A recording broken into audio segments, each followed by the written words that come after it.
I heard that Paul Ryan is planning to bring forward, or he said the Republicans are planning to bring forward a spending cut once a week. Yes, you think that's a possibility? It's going to happen. That's great. Absolutely. Absolutely. Some ideas that Bill every single week will be brought forward. There will be a major spending cut idea proposed every single week. There will no longer be, as we mentioned, tacking other legislation on standalone legislation. There will be anybody in the House, Republican and Democrat, will have the opportunity to present amendments to bills. Nancy won't like that. But again, here's this important point. Whichever party is in charge basically sets the rules for the House. What's been interesting about John Boehner is this. He cries. He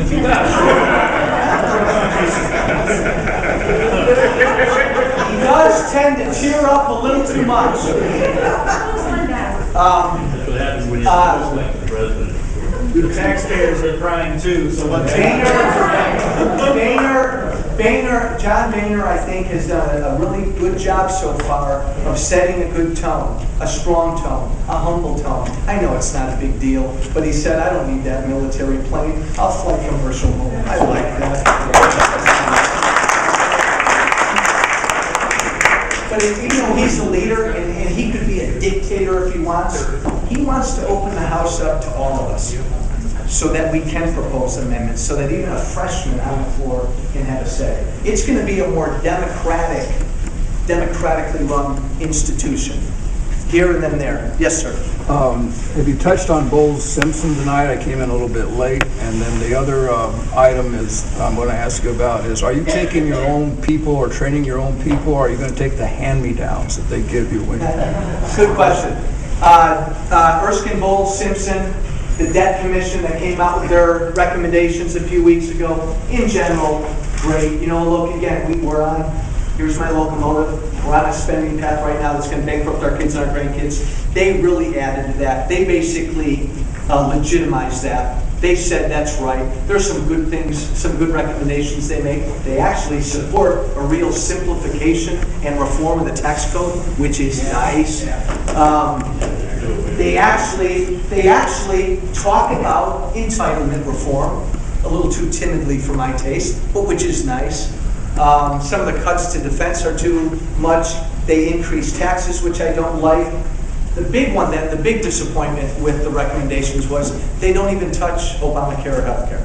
But in general, a good addition to this dialogue. Your second question was, look, I hire people to work with me in D.C. and to work here. I'm going to hire people that are good, smart, aggressive people. I don't want retreads. I don't want to.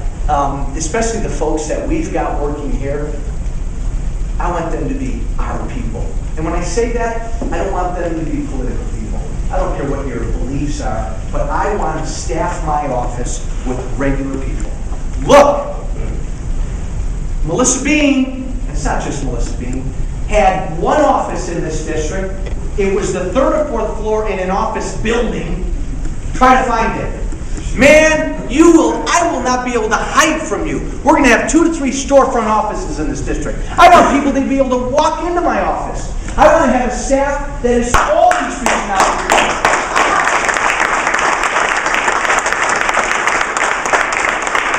This may not make sense, as I'm about to be sworn in.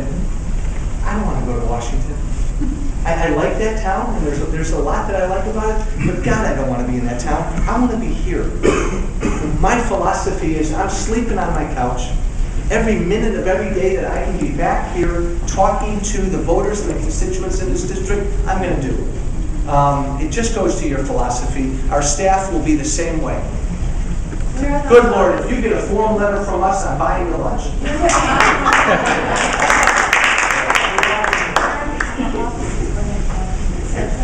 That's a good question. I don't know, but what's the question, please? Where are the offices going to be located?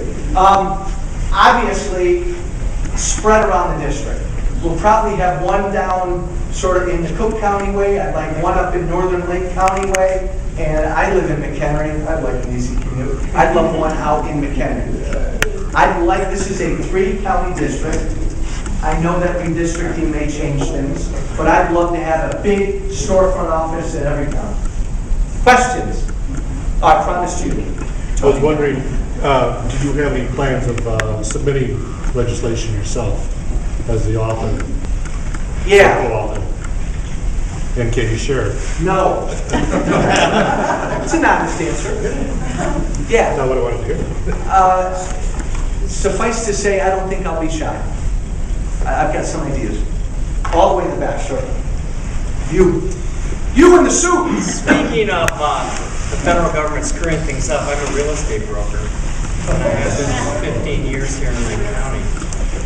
What I'd like to know, well, first of all, I just like to, hopefully you knew this, Melissa Bean didn't know this when I asked her. 1 in 10 homes in our district, your district, is about to be in foreclosure. 1 in 30 is. 1 in 10 people are 1 paycheck away from being in default on their mortgage. Everyone in this room, if you're in the immediate area, has lost 26 to 36% of your value in what is probably your prime investment in your home. My question is, will you vote to audit the Fed and expose what international banking is doing to the United States? The answer to both is yes. Yes. Let me fire a question right back at you. You're the president. What are you going to do about this real estate problem? Well, what would you, let me be consistent, the teacher I am, what do you want your government doing, if anything?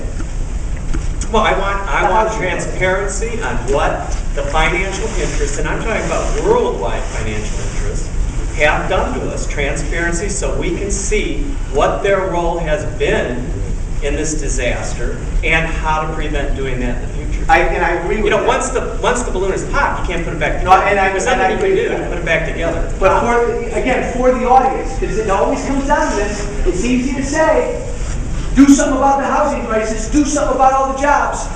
People are losing their homes. I lost mine. People are underwater on their homes, and it's only going to get worse for a while.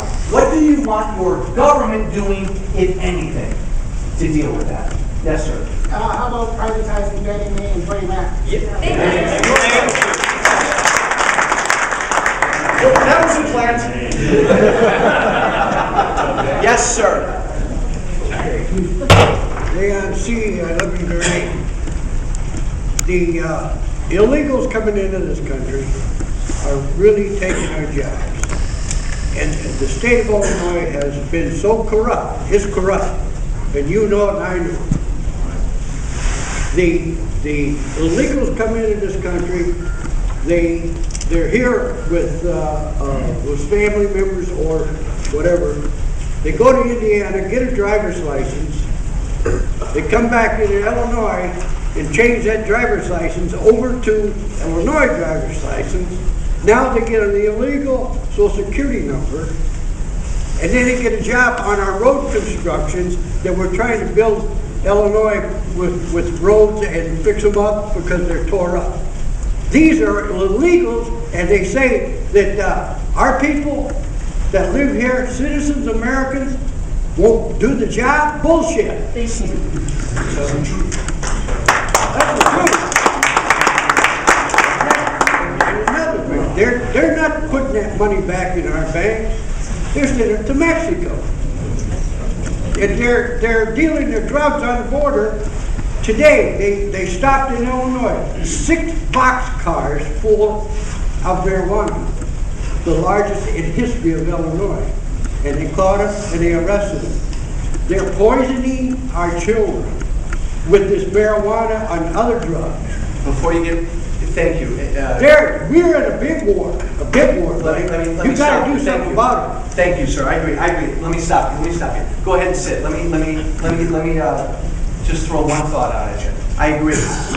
This is a pretty big, diverse district. You go down to Barrington, Schaumburg, you go out to McHenry, Woodstock, Gurnee, Round Lake, Fox Lake, Lake Zurich, go all over this district. I never cease to be amazed at how big and emotional an issue this is and how people want something done. And so I say this as a warning to my fellow congressmen and women. If we don't address this issue in the next year or two, something's going to boil over. No, let me take that back. Not in the next year or two. If we don't address this issue in the next year, something's going to boil over. And I think we've gotten to the point where a lot of us aren't afraid now to take that step and say, something's got to be done. Yes, sir. Dream Act, good or bad? Bad. Okay. Well, let me just say. I'm always too quick. I would not vote for it. Correct.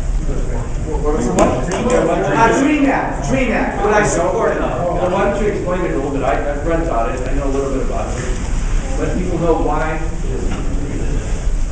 The DREAM Act would basically allow illegal immigrant children who are born here, if and when they complete, I think, a couple years of community college or they serve for a couple years, they get citizenship. Up to 35 years old. Up to 35 years old. They get and are placed on a pathway to citizenship. To my way of thinking, it's a cop-out because it's a first step toward amnesty, and I don't even want to look at that kind of an issue until we sit down and talk about our borders. Well, let me spread this around. I'm going to go there and then there. Go ahead, ma'am. Please challenge the president on his 7-year moratorium on drilling in the Gulf states. This is going